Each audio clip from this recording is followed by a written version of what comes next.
Today's topic is a sleeve crown, which is a restoration used to resolve a number of unusual problems that we get into in the area of fixed restorations.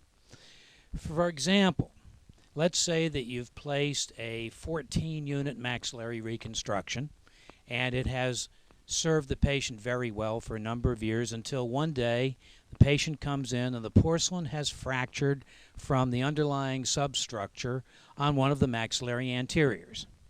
Don't you just hate it when that happens? Well, what are the restorative choices?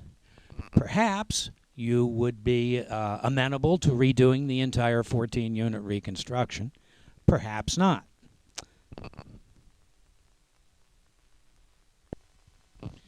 Our first example of the use of the sleeve crown addresses this very issue. We have a patient with a maxillary reconstruction where the porcelain fractured from tooth number 9. Now, unfortunately, at the time that this restoration was made, there was no thought of documenting it for archival purposes or to teach you the use of the sleeve coping. So we don't have a photograph of the original pre-op. But what we do have is a photograph of the prepared metal substructure.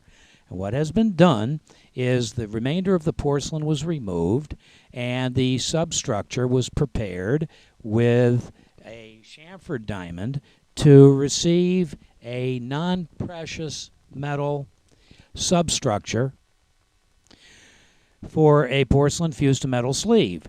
The casting will go over the facial surface, go over the palatal surface, and ride over the interproximal connectors like a saddle.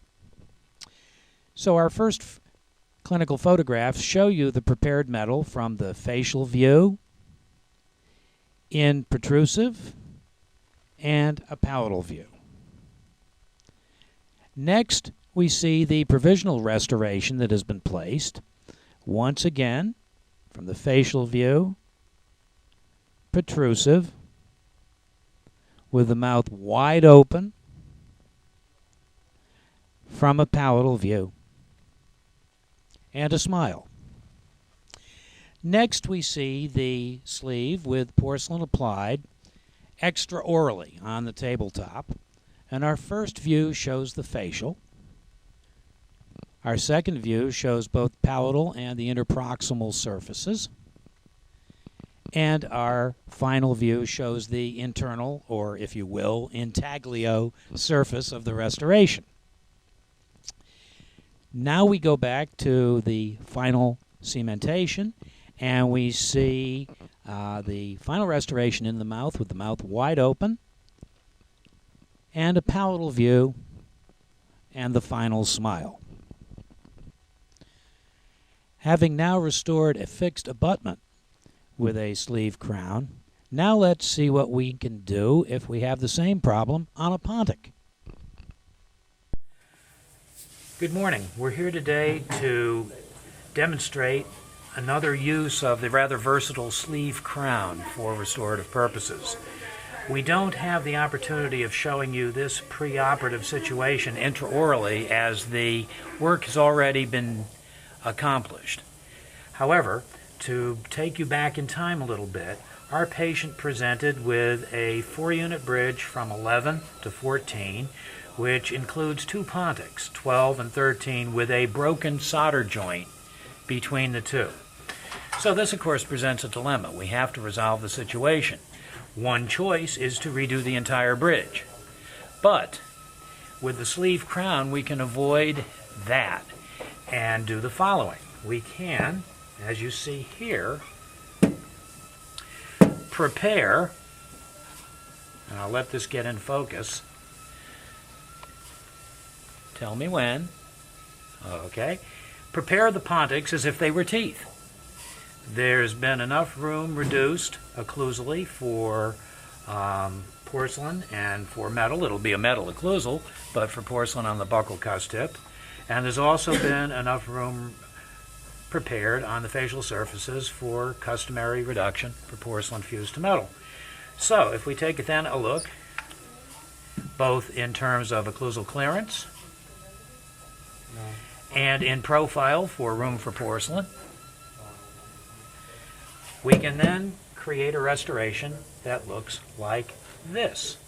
Now, what is this? Well, this is the sleeve crown. And as you can see, it's open on the interproximals because that's where we have the connection of Pontic number 12 with abutment 11, and the connection on the distal here of Pontic 13 and abutment 14. And the restoration is designed to restore the missing palatal contours, occlusal surface, and indeed the facial porcelain. So that in place, we have restored all the missing contours of the Pontics, and in the process, when this is luted in place, it will lute this section of the bridge to this section of the bridge, resolving the problem of a broken solder joint between the two. It will be luted with Reliax in a moment, but there's our restoration. Alrighty, we'll now proceed to show you the clinical situation. As I said, I could not show you the pre-op because the teeth have already been prepared. But we'll show you the preparations and the sleeve crown in place.